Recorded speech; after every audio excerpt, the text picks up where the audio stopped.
What's going on, people? Haven't made a video in a minute.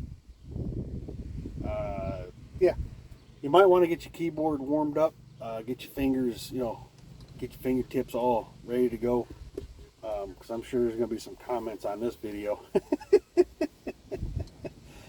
But I did say, and I will stick by it always. If I ever felt that this getting my own authority was not going to be a benefit as much as I wanted it to be, that I would not continue on with the process. Um, and that's basically what it's come down to. I've decided not to move forward on this. I'm to the point now where all I have to do is bind my insurance, get the plates and IFTA sticker on the truck, and then I could go run. Um, I'm not going to sit here and insult anyone's intelligence with 40,000 excuses. I've just decided that having my own authority, for me, as a one truck operation with no desire to be more than a one truck operation, I don't want to be the guy sitting at home directing other drivers. I don't want to do that either. The reason I started driving a truck was to drive a truck and be able to go places, see things, do things, that stuff. And that's what I want to get back to. Um, I've learned a lot in this process. If you're gonna get your own authority and do things right, there's a lot there. If you're planning on growing a business bigger than one truck, bigger than just yourself, obviously it's the way to go unless you want to build a fleet through someone else's authority, which does happen. There's plenty of guys out there doing that. But what I've decided in doing this is um, I don't want to do it. I have run into issues, and again, no excuses. Finding a good dry van trailer, I've hurt my credit just by filling out applications for trailers that are gone before they even process the application. Um, I just so that's one thing. That's one little thing. I don't want to come out here and run power only indefinitely. I just don't want that headache either. Not that it's a headache. A lot of guys make good money doing that. But I don't, I just want to do what I did before. Basically, what it comes down to. So yeah, I don't want to come out here and run power only indefinitely. If I'm going to do it, I want a trailer. I'm not going to, pull 30 grand and just buy one. Um, that's not going to happen. But if I could get, I can get the financing. Problem is, every time I apply, by the time they get done pulling my credit and trying to make a decision, the trailer's gone. And I've had more than one tell me, well, here, let me just put a deposit down on it while this. No, we don't take deposits. It's first come, first serve. And it's like, oh, okay, thanks.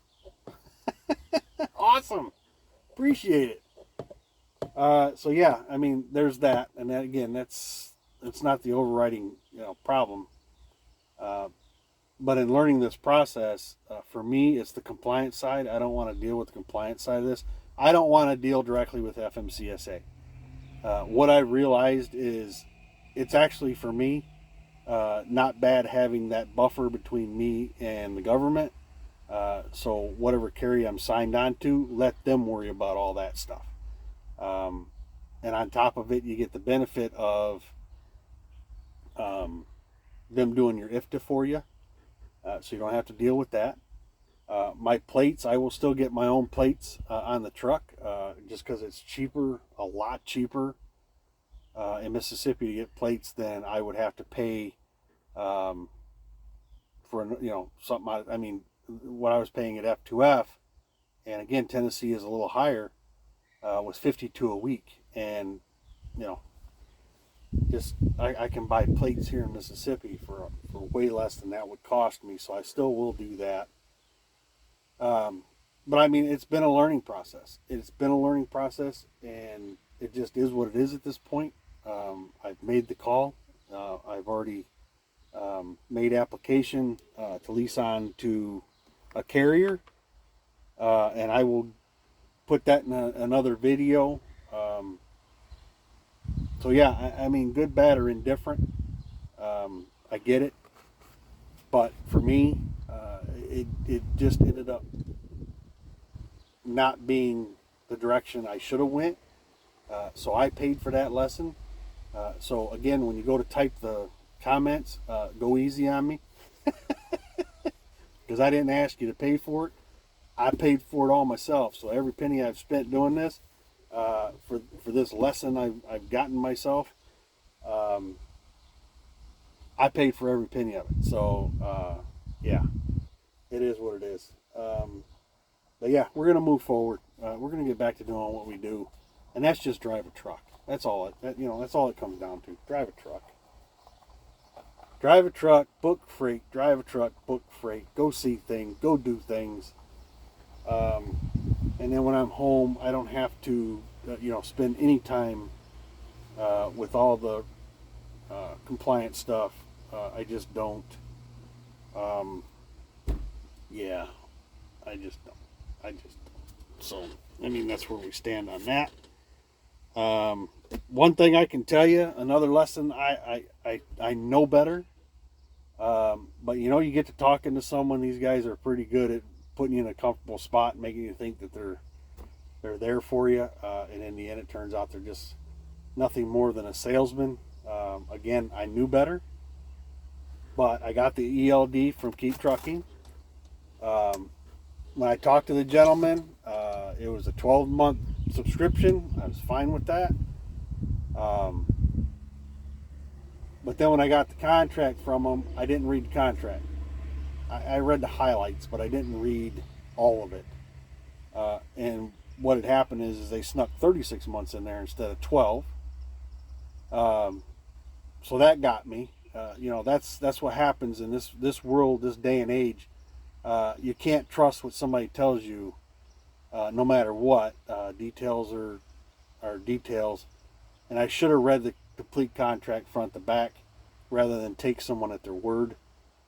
It's unfortunate that we've gotten to this point where no one's word seems, not many people's word seems to be worth a diddly. So yeah, I got bid on that one. It's $75 a month, and I'm just gonna have to live with it. Who I'm planning on signing back on with is they don't use this ELD, so it just is what it is. But yeah, I will be removing that out of the truck and putting it in a box to build dust for a little while. But yeah, other than that, that's my video. That's the update. I'll get back to another video when we get back to who we're going to be leased on with, and go from there. So again, I don't want to discourage anyone from getting their own authority or think that I'm saying you shouldn't do it. I'm just saying, for me, with my goal of only having my truck and me driving, it just turned out not to be worth it. It just did. And there's a lot of little things that build to that. So yeah, it just is what it is. I pulled the trigger again and decided this isn't my route. But it's like, my wife made the comment, you do these things, and then they don't go exactly well. You don't know what you don't know, and I've never not been smart enough to be afraid to try new things, and sometimes you just don't know those new things until you try them. And I've done this process. I've learned a lot in this process. Like the accounting, profit and loss side of it, I will continue to do that on my own. For the last couple of years, I've been paying ATBS to do it. It turns out it's a very simple process, especially with the programs that are out there. So I will continue to do that myself from here on out. And I know of a tax accountant not far from where I live that's truck savvy, according to their information. But they're not taking calls right now because they're trying to get taxes filed for all their customers.